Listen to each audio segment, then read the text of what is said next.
It's a canyon. Yeah, we messed up. Maybe we shouldn't have followed Google Maps. I'm over here across the gully. We're not jumping this. The house, it was built into a wash. It's a canyon. And if it's raining, the streets are flooded and there's a river that you pass through. And so when it rains, it floods, it runs. And so you're either caught on the other side and you can't cross, or you're caught inside here and you can't cross. So you have to make sure you have gasoline, you have all the necessities to camp out for about 2 days. You really need to be self-sufficient out here. Yeah, you do. Because if you get stuck out here without a vehicle, there's no water, there's no water holes, there's no food. There's not a lot of things around here. So yeah, you got to be self-sufficient. You got to work your own stuff. You know, you got to be your own utility company. You got to be your own everything out here. We're completely unincorporated. There's no power, there's no water. We don't have any police service. We don't have any firefighter service or medical. So it is the wild, wild west out here. Come on. So you're collecting rainwater. Is this it here on top? Yeah, so these mounds hide 2 1,600-gallon tanks. It's getting captured from the roof? From the roof has channels. You see channels through here. The water runs through here and then collects in a puddle. There's one cistern, second cistern, and then the third one is over there. This is enough surface area to capture how many gallons? 12 plus 16 plus 16, about 4,400 gallons of water. Do you know how much rain you get here? Not much. Okay. And when it rains hard? It rains. In summer, we have monsoon season. So it pours and it causes flash floods. That flash flood is what fills us up. And so we use that to water our plants. We use that to wash our clothes, shower. And then when we shower and all that, rinse, wash your hands, that all goes through the gardens too. It's all recycled. So what you see on top there, these little mounds are what? So those are the rooms. That is the 3rd floor. 3rd floor, so we're on top of a lot of house. Yeah, we're on top of a lot of house because the rest of it is underground. What about energy? So that's all solar? So we run on solar panels and batteries. That's all we run on. We're not connected to the grid, and it's not offered here because the utility company can't justify the cost. During the day, we can watch TV, wash clothes, run the microwave, an air fryer. We could do a lot. We have our garden here. We put a shade cloth during summer, and that protects this area, and it creates a wind tunnel too. The wind tunnel is important because we don't have AC inside. All right, come on inside, you guys.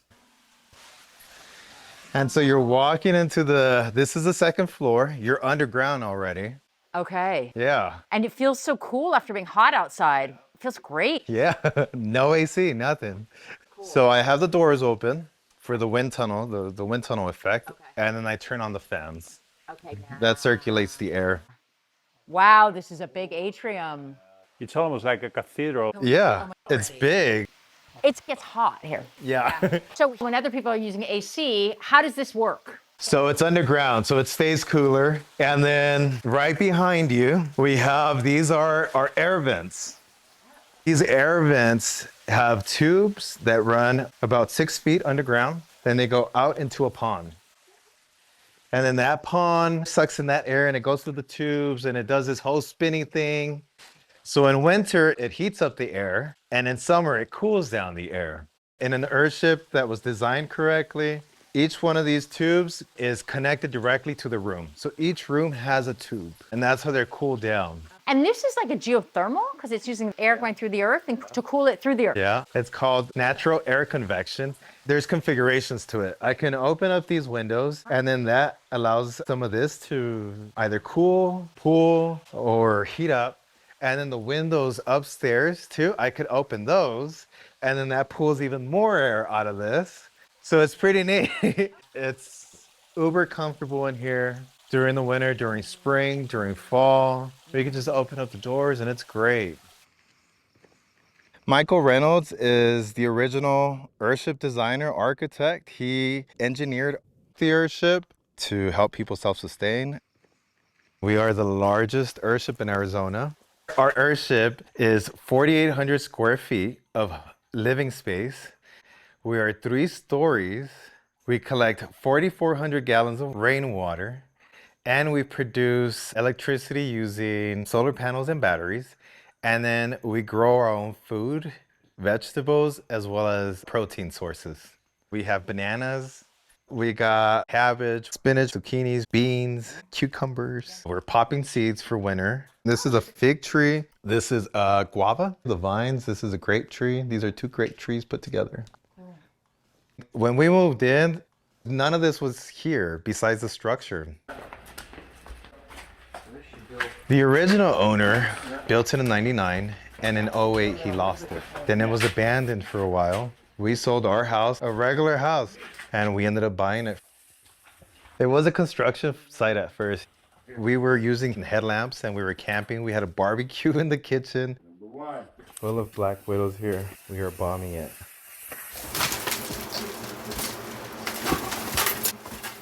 You had to redo. Yeah. We've learned how to build with Adobe, how to work with plumbing, how to plant, and how to connect solar panels. So this is actually going to be the power room. And so we are our own utility company. At first, it was really overwhelming. And there was points where I'm like, I feel like we got into more than we can handle. So this is our master bedroom, but we have the dogs locked up right now. We're a lot more comfortable at home. It doesn't feel like work all the time anymore. It just feels like home now. So this floor is all like kind of living. Yeah. Okay, so kitchen. Oh, kitchen. Kitchen's here. And again, the only thing that was here was this center divider. Everything else was donated to us, was free, was junk that we reclaimed and we recycled. We got these cabinets from an apartment that was going out. Same with these, they were moving and we installed these. I think the most challenging thing was installing it on a curved wall. You know, because everything is square. Furniture is square. So trying to fit furniture and things like this in a circular room is challenging. So you're cooking? I'm cooking. I made rice with beans and then I made chicken, or I'm boiling chicken. We use propane to cook and we use mesquite wood. We do have a barbecue outside. It's funny though, because this almost feels like an outdoor kitchen. It all feels open. Yeah, that's exactly the feel that I wanted. I wanted to look at the garden while I cooked. This is the second floor. There's something higher and there's something below. Okay, mid-floor. Everything feels sort of outdoor in this whole floor. Right. We got the living room over here, you guys. We built these bottle walls here. This is, That's Adobe. which is like finding dirt outside. I mean, We find mud outside, then we find a good spot that has clay. And then straw, we use the hay that we get from the animals. So that we mix that all together in the concrete mixer. are you making adobe bricks or kind of have a form? Okay, so we have a wooden structure inside. There's a frame. And then we nail a bunch of nails all throughout the frame. And then that holds the mud together. So I was sad when we first moved in because the signature of an Earthship is bottle walls. And we didn't have any, so finally we got around to making these stained glass bottle walls. Come on this side, and then I'm gonna turn off the lights, you guys, and you can see the stained glass effect. All the bottles. Yeah. Yeah. And then we're working on laying, this is all reclaimed flooring. This, in the summer, is the coolest room because it's insulated. So we kick it in here, and then when it gets too hot, we have our little fan. This is our little fan that pulls air from outside. And so that cools it down even more. So you use only ventilation or also you put water for some sort of swamp cooler type of effect? So we freeze water bottles, and then we put it behind the fan, and then that pulls in that. So it's basically a swamp cooler. Yeah. So the idea is it should get nice and cold. Outside of summer, we don't use air, we don't use AC heaters. We could just light a candle in here and it'll warm it up. You never need heat. Well, besides the candles. But okay. All right, you can have that. So these are all made out of cactus bones. It's almost like a wood. Yeah. Yeah, feel it. Oh yeah. This is the nook area. This is where we hang out. And it's like a great view of the greenhouse. Everything centers around this. That's the feature. Yeah. And so this is our bathroom. And so in here we have a compost toilet. And when you shower with nature. You shower during the day so that you use this light, also use the warmth of the light to take a shower. We have hot water, but in winter it helps. It's a lot of window. It's a lot of window. The whole south wall is windows. But I mean, there's no neighbors. You're not worried about. No. The animals don't care either, you know. And you might see a coyote run on by. Oh, I like the ceiling here, the blue. Yeah, we went to the Bahamas. And in the Bahamas, they paint the ceilings blue so that the birds don't perch on them because they think it's the sky. So I'm like, yeah, I was trying to do the sky and the cloud. Eventually, I'm going to end up redesigning this into a bedroom. But right now, I use it as my office. That's where I play my games. That's where I work. And a guest bedroom. And a guest bedroom. Yeah, when we have friends over that visit us. We don't have a lot of guests over. Because you're kind of out here. Out here, and I'm like fluent in dog. I'm fluent in bird, pig. We have goats, we have rabbits, we have chickens. For pets, we have dogs and we have 2 birds. I notice your bird has the door open, so he can just get out if he wants to. Yeah, the bird flies through all of this. She'll get on this. This is like her play area right here. It's also like a bird cage / like the whole thing. It's like Ace Ventura sometimes in here.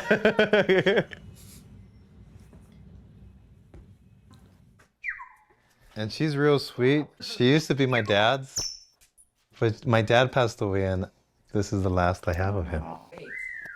I was really attached to my dad. You're taking care of his bird, like really well. Like it's a great space for a bird. And they live to be about 80 years old, so I'll have her for a very long time. Yeah. I'll have my dad with me for a long time. Yes, and she gives me kisses. Those are kisses. I don't come up here often. You have a 360 view, but because we haven't worked on it, it overwhelms me. And you see, this is what I mean when I open the windows. When I do this, it sucks up air from those tubes and you can feel it. And that goes straight into the roof. So this is ground level right here. So having all this open is important. Yeah, especially in summer, there's configurations to it all. This could be a glorious space, though. It's almost like a... Well, this is the, what do you call the front of the ship? The prow? This would be the prow of the ship, I think? Yeah. And I'm guessing this would be adobe then? Now inside of it is adobe. I don't think this is adobe itself, but inside the tires down there, all that's adobe.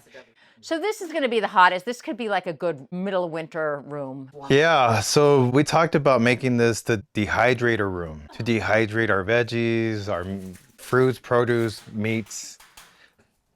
Supposedly this area here is supposed to blow up. We're going to have a freeway come right near us. And so what they're telling me is that eventually they'll start nitpicking at things.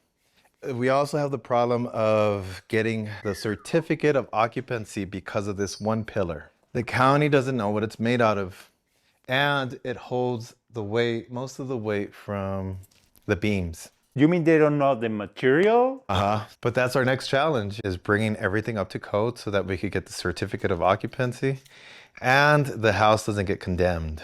It has, it has all the permits necessary to live here, but once the city starts coming in, then we have more challenges. There's our laundry. So we're not building like any structures outside. Our animals don't have a roof because if you build a roof on the structure, you need a permit. We lived in an HOA, which means that there was rules in that community. You can't have chickens, you can't have a goat, you can't. That's what I wanted. So I went out and got it. Wow, you have a lot of animals. This is a real farm. Yeah. One of our goats just had babies. The other 2 are pregnant, and our 1 pig is pregnant. It takes them 3 months, 3 weeks, and 3 days to deliver. Not the goats, though. The goats that's a full term, 9 months. How long do the goats and the pigs live for? We let them grow for about a year and a half, till they're pretty plumpy. We don't eat the females, we milk the females. I'm milking the goat today.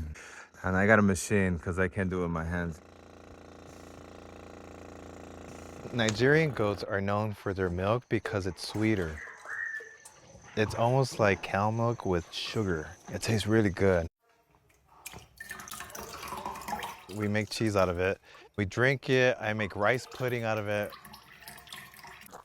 And then you have chickens for eggs. So we have chickens for eggs, and then the other half of the chickens are meat birds. Let me show you the difference with meat birds. This little white skinny chicken, that's an egg layer. That and the rest of those white chickens are the same age.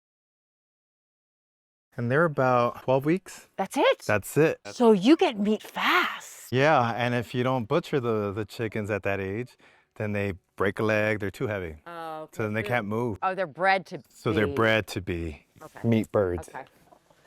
Do you kill the chickens? Do you know how to do it? So Chris kills the chickens and I pluck them. I don't do the blood. I get real emotional. I get real emotional. You know, I took care of these, but I understand. That's our protein source. And same with the goats Same with the goats and pig. and pigs. Wow, you have a lot of meat then. You have all your own meat. Yeah.